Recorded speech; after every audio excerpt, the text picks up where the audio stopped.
Pad Kra Pao Gai, the most beloved stir fry found in the streets of Thailand. Pad Kra Pao in Thai means holy basil stir fry. So we're cooking Pad Kra Pao Gai, which is with chicken. I'm using 500 grams of minced chicken, loads of Thai bird's eye chilies, traditionally the red ones are used, 4 to 5 garlic cloves, lime for garnish, one whole bunch of holy basil, but in Toronto I couldn't find it today, so I'm using the normal ones. 1 egg to go on top. Let's quickly chop the red chilies. I know this seems a lot to you right now, but this is how it's traditionally made, and this is how the flavors are going to pop in my recipe. Then I'm finally chopping the garlic as fine as the red chilies. And finally I'm separating the large basil leaves from the small ones and chopping the oversized leaves. This will ensure we have the flavors of basil in each bite we take. I like to prepare the sauce in advance. Dash of water, 1 tablespoon of white vinegar, 2 tablespoons of soy sauce, 2 tablespoons of oyster sauce, 1 tablespoon of fish sauce, little bit of brown sugar, and mix it well together. For all these details again, check the description below. I'm using my cast iron skillet using around 1/4 cup of vegetable oil. In goes my garlic. Quick stir fry till the garlic turns light golden. Followed by the red chilies.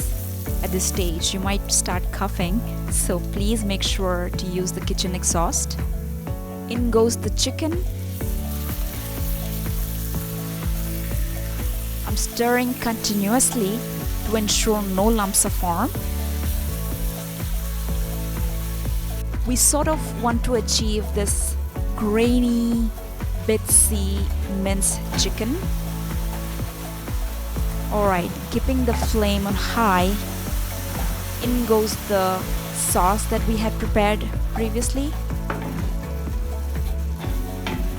Now that our sauce is in, I want the chicken to absorb all the sauces and for the water to completely evaporate. Pad Kra Pao has a dry, flavorful texture as opposed to a watery, juicy texture, and that's what I'm looking for today.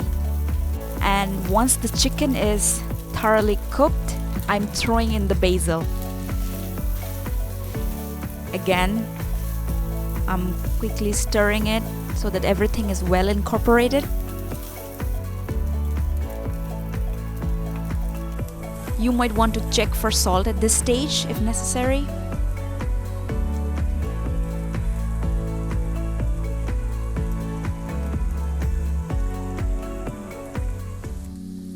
Alright, it's time to serve.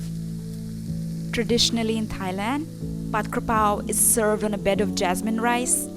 I'm serving it with some quinoa. Just like any Thai dish, the fried egg goes on top. Oh my god, I'm so excited.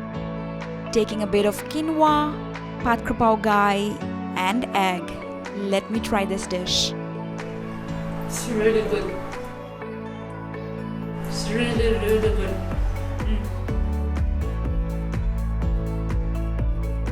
Let me know if you enjoyed this video in the comments below. Happy cooking!